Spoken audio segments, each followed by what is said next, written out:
Okay, so you want to learn something new, right? But like, who has the time to wade through all the noise? You want the good stuff, the stuff that makes you think. Exactly. We're going to do a deep dive today. Cut through the clutter and pull out the real insights. We're like your brain's best friend, here to make you sound super smart at your next cocktail party. Without putting in the hours of research, who needs that, right?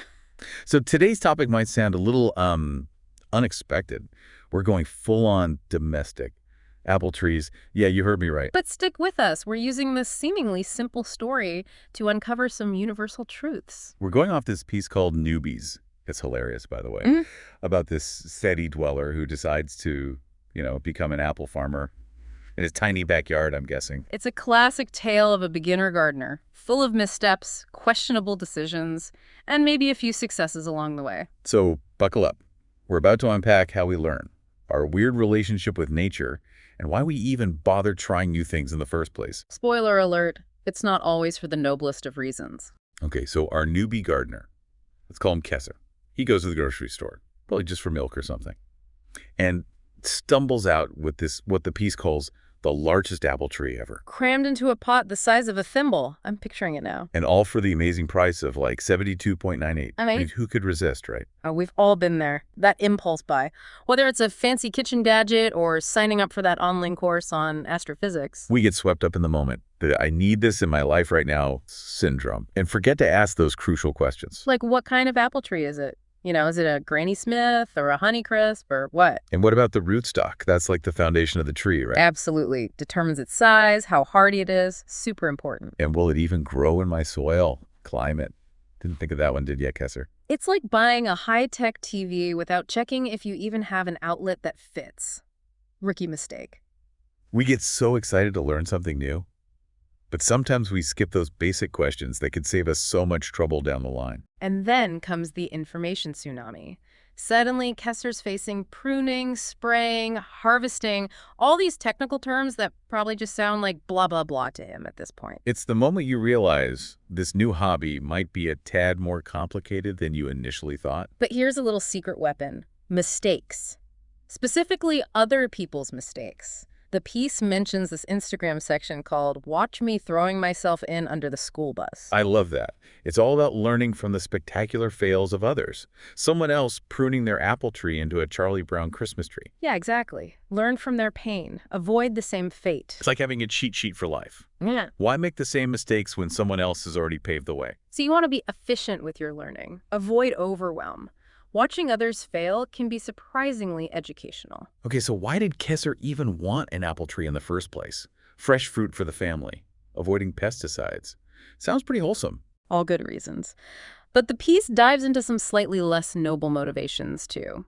It talks about this thing called the dopamine center in our brains. You know that little voice that whispers, "Ooh, shiny new thing. Must have it." And then there's the hilarious line about how nobody actually plants apple trees for the sake of the wild bees. Let's be real. It's more about bragging rights. Like, look at me, I grow my own organic apples. We're all susceptible to those ego-driven impulses, so it's good to be self-aware. When you're excited about learning something new, take a moment to think. What's the real motivation here? Is it going to keep me going when things get tough? Or is it just a fleeting dopamine rush? Honestly, answering that question can save you a lot of frustration in the long run. Okay, so Kesser has his tree. Now he needs his gear. Enter what the author calls Ant Green's first aid kit. We're talking pruning shears, gloves, a very stylish hat, chlorine spray, and a well-worn copy of the Little Green Garden Book. Plus a few Band-Aids for good measure, just in case. It paints this charmingly inadequate picture, like he thinks he can conquer the world of apple tree care with this little starter kit. He even expects to find red lines on the tree, showing him exactly where to prune, like some kind of paint by numbers for horticulture. Bless his heart. It's that classic beginner mindset. We want clear instructions, foolproof methods, but the real world rarely cooperates. It's like thinking you could build a piece of IKEA furniture without looking at those cryptic diagrams. Spoiler alert, you can't. And that leads us to the oh-so-steep learning curve. The piece talks about this feeling of being overwhelmed by all the steps, pruning, spraying, fertilizing. It's a lot. Especially when you then open a magazine and see those picture-perfect orchards, like they just magically appeared overnight. The text puts it perfectly. Click, click, ordered. As if growing an orchard is as simple as online shopping. Those curated portrayals can be so misleading. They make it seem effortless, but they leave out all the sweat, the tears, the years of trial and error. It's like watching a cooking show and thinking, oh, I can totally make that souffle, until you realize it takes years of practice to master those culinary skills. So yeah, a healthy dose of skepticism is needed when consuming those picture-perfect portrayals. True mastery takes time, effort, and a whole lot of patience. Speaking of effort, Kesser thought gardening would help with his shoulder problems. Turns out it involves a whole new set of awkward movements. Like spending hours with his arms above his head pruning branches. Not exactly what the doctor ordered. It's a funny reminder that real-world learning often comes with unexpected physical demands. But the piece offers a helpful tip for tackling any complex task. Break it down into smaller chunks, like a pizza menu. You want more pepperoni? Focus on that section of the menu. In this case, maybe you deep dive into pruning techniques first. It's a great way to avoid feeling overwhelmed. Tackle one slice at a time. And eventually you'll have devoured the whole pizza of knowledge. Okay, let's talk about pruning. The text reframes it as a state of mind, not a lifeline you open on Christmas Eve. It's more like a contemplative puzzle game, a way to connect with your tree, understand its needs. It's not just about chopping off branches. It's about thinking, observing, making thoughtful decisions. The piece also compares it to learning a language. Starting young is an advantage, but it's never too late to pick up a new one. Which is great news for us lifelong learners, whether it's the language of plants, or coding, or even ancient Sanskrit. It's never too late to embark on that journey. Sure, there might be some stumbles along the way. But that's part of the fun. And speaking of stumbles, let's talk about Monilia. At first I thought it was Kesser's neighbor. Apparently he has this habit of naming things after people he sees around town. Turns out Monilia is not a friendly neighbor. It's a fungal disease that afflicts apple trees. Anne Green is mortified. She's got a sick tree on her hands. And the source makes this insightful point.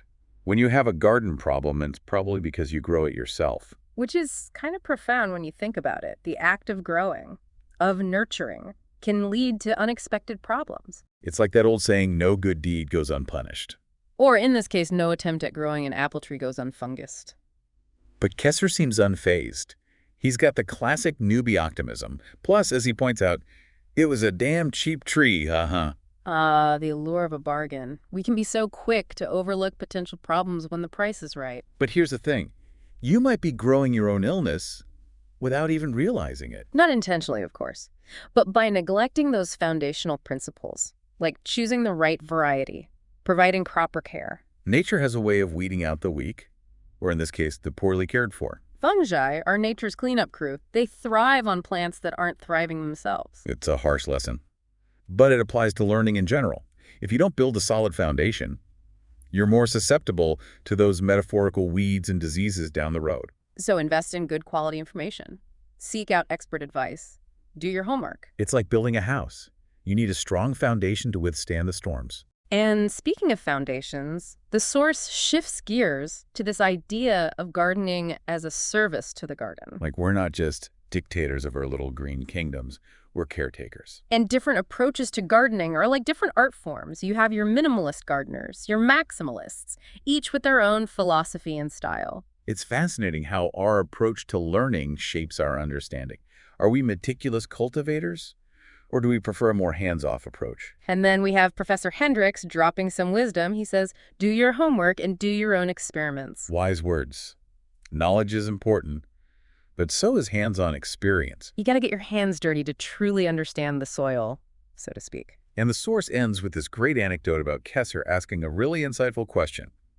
And his friend Steen is impressed. He compares it to needing a big iron bar to take the tire off before you can fix a flat. You need the right tools, the right knowledge to solve problems effectively. So there you have it, our deep dive into the world of apple trees and the surprisingly deep lessons it teaches us about learning in general. We covered a lot of ground. From impulse buys to information overload to the importance of foundational knowledge. And hopefully we managed to sneak in a few laughs along the way, because learning should be fun, even when it involves metaphorical fungal infections. Now here's a final thought to chew on. We talked about growing your own illness in the garden, but what about in other areas of life? What challenges or misconceptions are we inadvertently cultivating in our own learning journeys? Think about those big iron bar moments when you realized you were missing a crucial piece of knowledge. And how did you get that knowledge? Did you have to do some serious digging, ask the right questions, make some mistakes along the way? Food for thought. Until next time, happy learning. Keep those apple trees thriving. Okay, so you want to learn something new, right? But who has the time to wade through all the noise?